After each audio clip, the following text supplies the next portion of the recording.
Up next on UBC, brought to you by Hammam Spa and Salon. Drift to serenity.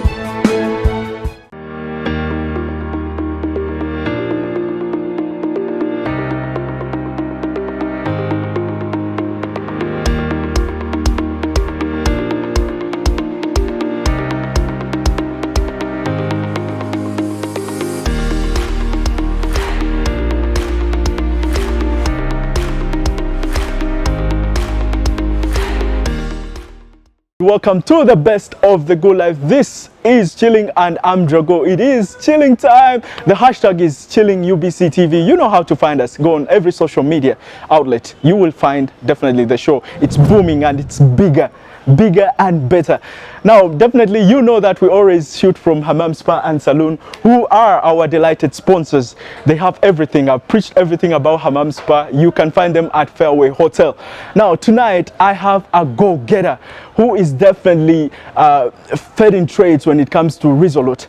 Her job is philanthropy and journalism. I want to find out how she created a link between the two. She's our very own Ritah Aliguma. She is a kind lady, so kind-hearted in that she came up with a foundation called Aliguma Foundation. She is here to tell me her story, to tell me how everything carved for her. Now she is right here in spirit and ready to give us a fantastic good time of 25 minutes. So I'm going to go straight in there and meet her. Stick on the screen as we're going to have a little commercial break. I'll be right back shortly. This is Chilling with Hammam Spa and Saloon, and my guest is already waiting for me.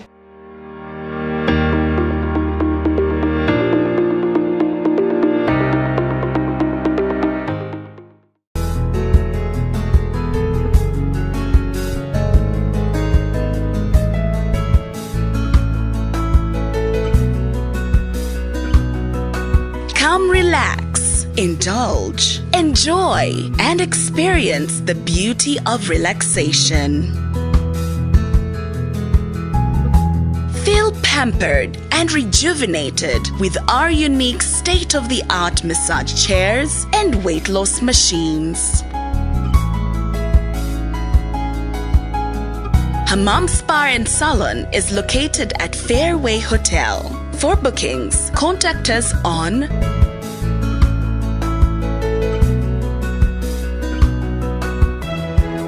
Hammam Spa and Salon. Drift to serenity.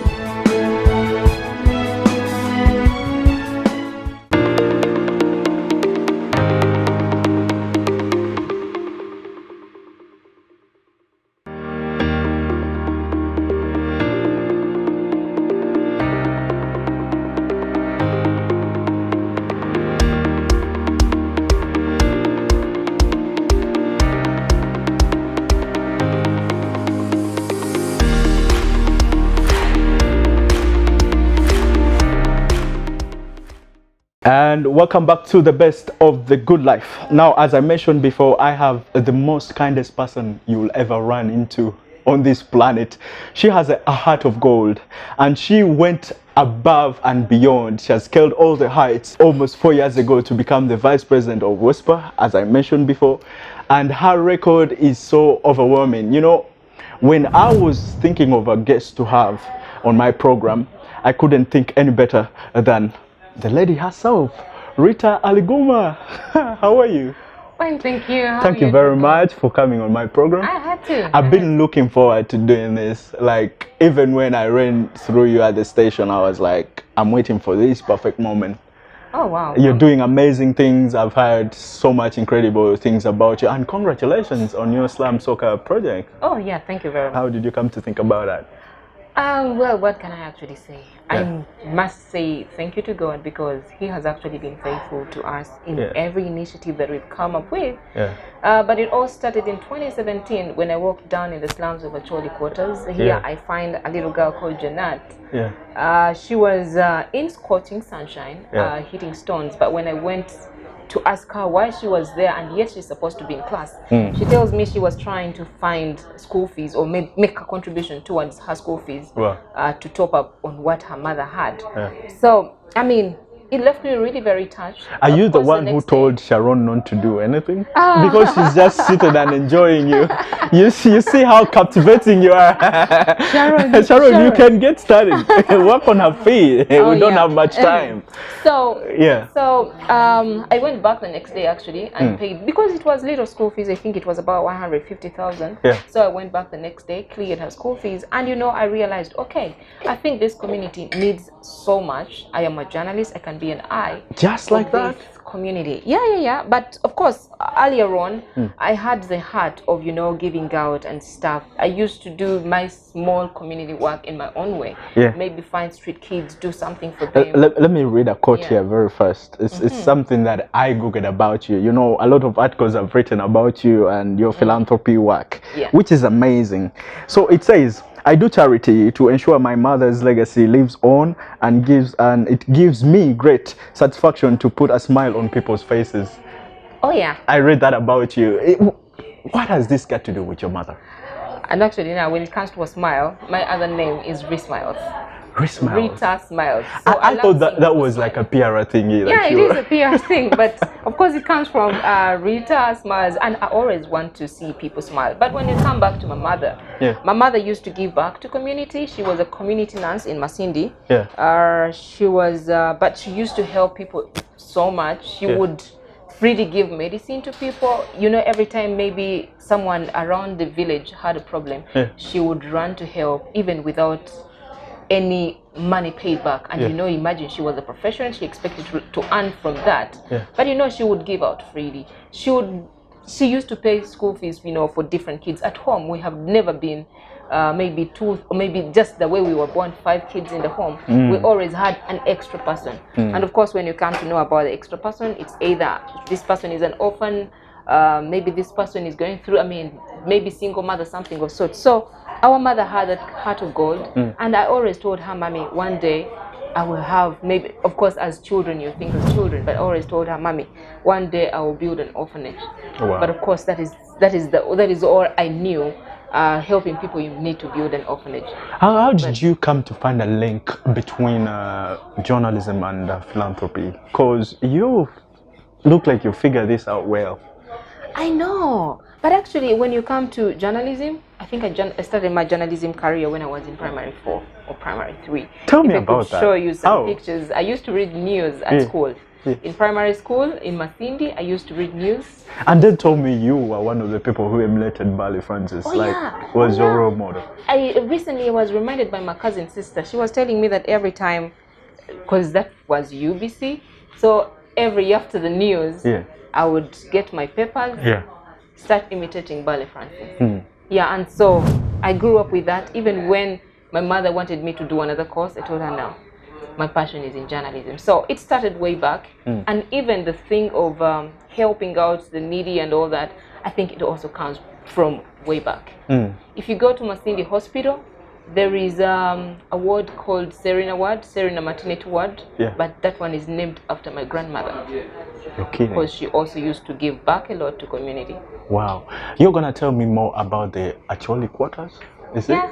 Yeah, because when you say that, somebody would think it's somewhere they don't even know. Maybe up north In the or north. Yeah. Yeah. What is the story with this place? Well, many people think it's in the north one, but it's here in Kampala. Where? In Which part? Banda B. Yeah. It's in Banda B. And this is a community hosting or maybe keeping people, the vulnerable people who were actually affected by the Konya rebel wars during the 1980s and the 1990s. Yeah, so I would say maybe there's more of refugees in their own country because they were just relocated to this area, just to escape the war. But of course they ended up staying in this area. And they forged a life. To forge a life there. That is why it is a big community. It's a big slum in Kampala. I think it is one of the biggest slums that we have in Kampala. Okay, check this out. I told you that she's a very kind-hearted person. She actually came with candy, and everybody on set is happy because of that. She was so kind. She was like, hey guys, let me just handle you candy and be happy. We're going to take a break as we enjoy our candy. So don't go anywhere. Go for a glass of water or a cup of tea and don't go far. Stay with us. This is Chilling, the best of the good life on UBC TV. Ritah Aliguma is still here with me.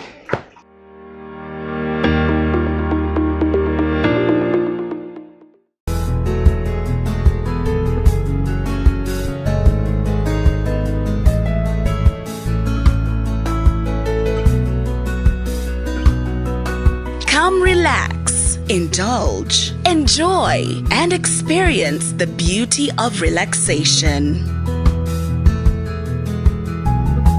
Feel pampered and rejuvenated with our unique state-of-the-art massage chairs and weight loss machines. Hammam Spa and Salon is located at Fairway Hotel. For bookings, contact us on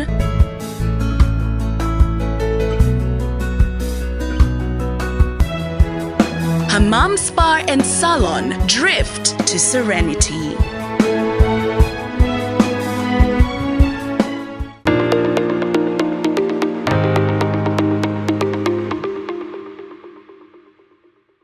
Welcome back to the best of the good life. I hope you are enjoying everything from my guest to the environment. Hammam Spa, they are located at Fairway Hotel. They have everything: manicure, pedicure, feet scrub.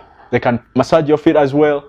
They have each and everything that you can ever think about when it comes to a better treatment. They are different and they will definitely drift you to serenity. Now, as mentioned before, I have an incredible philanthropist. She is also a social worker, CEO and founder of Aliguma Foundation. Now, let me ask you, Ritah, one sensitive question about this whole philanthropist thing. Did you feel obligated to start up this foundation? Yes, very much so. Like the statement that you read from one of the articles, I am so driven that in most cases I think about my mother's legacy. My mother died in 2012, but I also think about my mother's legacy and then my grandmother's legacy. That has to live on. Don't you have any siblings that can maybe do that? Well, in every family, of course, there is always that particular person who is just unique. Exactly. Yeah. So probably maybe that is me. You know, Esther, you guys, I rarely see Ritah nowadays at the station. Are you still with us? Well, what can I say? I realized actually I'm still attached to UBC. I still love UBC, but because of the busy schedule, sometimes it limits me from coming to do the shows. And I think it is important for me to give a chance to another person out there to take my place, because there are many people out there who are talented doing sports, but my inconsistency, I'm in and out. I think it would be better for somebody else to take the place. Okay. Yeah. Okay, that's excellent. So when it comes to your philanthropist endeavors, have you had one of the best moments? What has been that most heartfelt moment where you felt like maybe you helped somebody and they even literally made you cry? Was it that first time about that girl, the story you just told me, or it's? Well, that is. I think I have a couple of them. But that is one of them, Janet, taking Janet back to school, then paying her school fees the next day. I really felt like it was little money, but I felt like, okay, now I had done something in the world. Then again, there is this young lady who grew up in the slums as well. And she didn't even have a passport, she didn't have anything. But when we applied for her, we took her back to institution. She's doing a course in mass communication. She's actually working with Magic, UBC. And then she flew out for the Young Reporters program. I mean, I felt so excited about that. But as well, another thing that I feel that indeed it was really such a great moment, getting 30 scholarships for the children at the same time, 20 for primary school and then 10 for the youth institution. That was also one of the most, I really felt like I'm doing something to change people's lives. There's been a silent notion about philanthropist work and people that start up NGOs.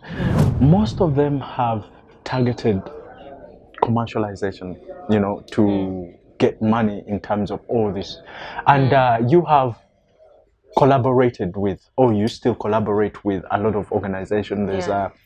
There is what is that, Action Aid? Yeah, we deal with UNHCR. Yeah. Then UEFA. There's Rotary, Uganda Rotary, Rotary Club, and there is a whole bunch of all that. I mean, it's not just about that with you, right? It's something original. It's something that is coming from heart. Yeah, I think it is something that really comes from way back. I might not need a lot of money. Actually, I always tell people that the money that I need is to see more kids go to school, to see more women get empowered. As long as these women are touched, as long as I touch someone's life, that is my most happiest moment, probably. Yeah. I don't need to have so much on me. If I have so much on me, let it go out and change a life of someone. So now you're starting with the girl child. Yeah. When are you going to spread further? I mean, we also have other sex gender that are lacking in that field. I speak on behalf of my fellow men. You're focused mostly at the girl child. Yeah. When are you going to broaden the whole perspective? Well, I think it is important actually for every person who is out there, as we promote, or maybe empower the children, the girl child, or emphasize more on the girl child. I think it is important because it is important for also us to look at the boy child, because if you empower the girl child and leave the boy child behind, then you will not have done so much. First of all, in any case, if these girls grow up, they are going to find these other the same boys. So if you have not mentored these boys, it will be disaster in the future. You will find a good girl, but getting maybe attached to a wrong person, a wrong boy. So it is important, I think, to go hand in hand, support a boy child and support a girl child. Even in the scholarship programs, I make sure that they are divided into two. Okay, probably maybe if we have 10 scholarships, I'll make sure that at least 6 go to girls and at least 4 go to boys. Or sometimes equality, 5 go to boys, 5 go to girls. Yeah. So at least I'm trying to balance the both. Do you feel sort of bothered when people, because you've been dubbed Madame Ritah back in the slum dwellers, those guys, when they see you, they with a happy smile, they say, "Oh, Madame Ritah is here, Madame Ritah," because they know you come bearing gifts. Do you feel like it's a challenge sometimes that you feel like you've grown, that making you grow up so fast, because you're still a young lady? Well, actually, you actually even find some mothers, some women call me mommy. Yeah. Some call me, even the kids, they call me auntie, they call me mommy, they call me madam.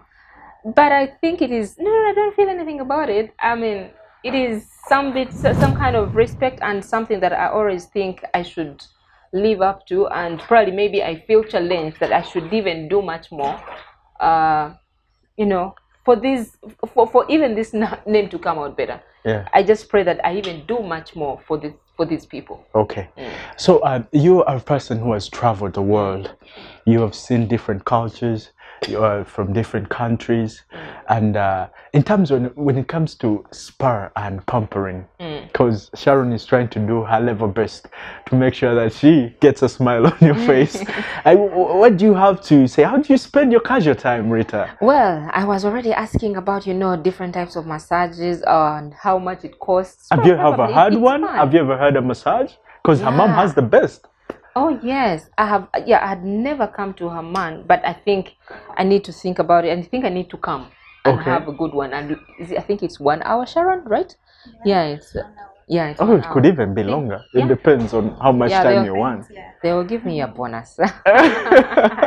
Yeah, but I think it's fun. It's fun. It's more relaxing. I feel more relaxed. Would you be expecting a man masseuse or a woman masseuse? Oh no!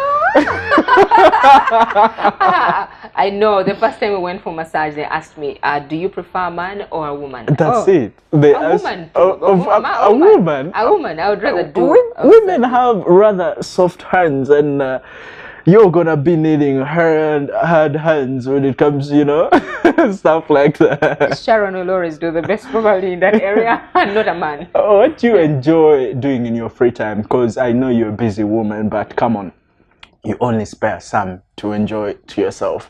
You enjoy giving out, but what do you enjoy as a person? I love looking at the water, so I love going to the beach during my free time.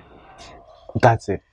I think that's it. Probably maybe free time. Usually, I'm not an outgoing person, so I do maybe coffees a lot. Yeah. Yeah, just catching up with friends, maybe to different places. But in most cases, quiet places. You are a very attractive person in character and in appearance. Of course, yeah. Wait, I'm not flirting there. So one would come to wonder, are you seeing anybody? Is anybody special in your life? Come on, let's not talk about it. No, come on, don't be shy. Come on, even Esther is saying, yeah, you should talk about this. No. Let's not talk about it. Let's not talk about it. Okay, that's great. That's great. So, what does the future hold for Ritah Aliguma as a person? As a person or as the foundation? As the person, where do you see yourself in 10 years? Well, in the next 10 years, probably, definitely, I'll still link myself to the foundation, because I think that is where my passion is. So much passion. I'm so attached to that. In the next 10 years, I see myself probably maybe with a big center, with a center where women and children and the youth will be empowered. And thank God we've already identified that land where we're going to build our center. It's on Kampala Masindi Road. So probably in the next 10 years, I will be there. Wait, tell me more about that, because that is an interesting insight. I mean, this center, have you acquired the land? Yeah. Okay. Yeah. When are you starting to build? Of course, the most important thing is the money. We are looking the grants, out, the grants. We're looking out for partners. We're looking out for different people to support this center, because we want to have a school there. We want to have a stadium there, a pitch where kids and youth can play from football. And then, because I believe in education as well. You don't need to have a child with the talent but not educated. So we need to have a school there. We need to have a good hospital there.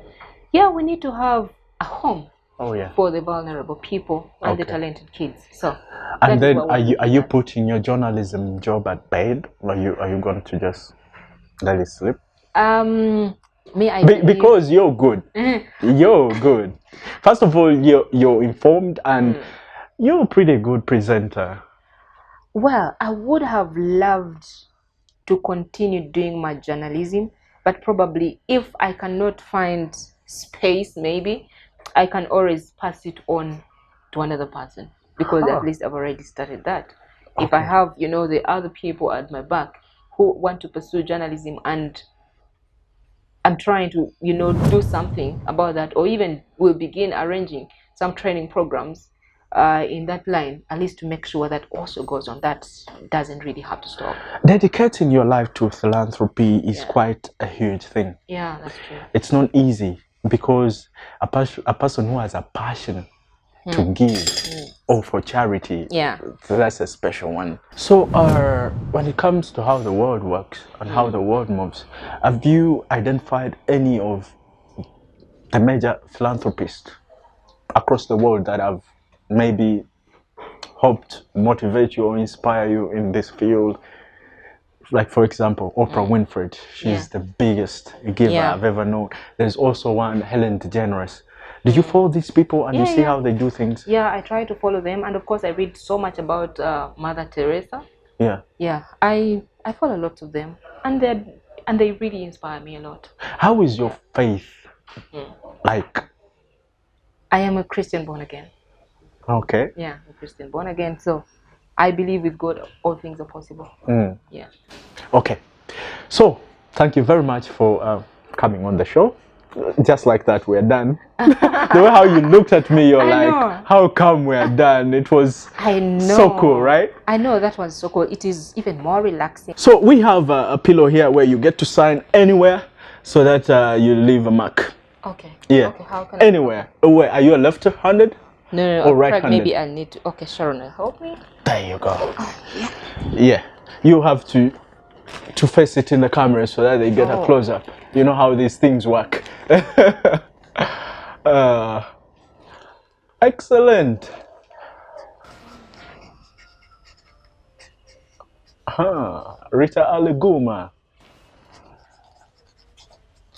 Yeah. Just like that. Just like that. Wow. So what we do with this pillow at the end of the season, we're going to give it to our biggest fan. As simple as that. Oh wow! This is beautiful. This is what a show, what a guest we had today on Chilling. Stay tuned. Next week, as I introduce to you another special, incredible guest. Some of the people you know and others you don't know. Thank you very much. A special thanks goes out to my team, my director, Esther. She's done an incredible job. I've seen the way how she was moving around, passing coffee, making Rita smile. Thank you, Esther. Esther, thank you for your great job. Brian, Elijah, and each and every person. Our editor, Francis. Our manager, Sophie, and Mr. Maurice Mugisha. Catch you next time with another incredible episode. And yeah, Sharon, thank you for the incredible job. Bye and take care.